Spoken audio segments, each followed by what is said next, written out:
Raimondi, Brivio, tesoro, caro.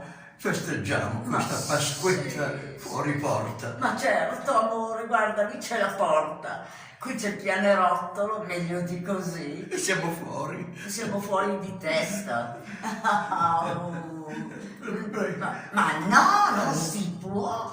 Non si può. E allora non Dai. facciamo la Pasquetta? Ma certo, auguri a tutti.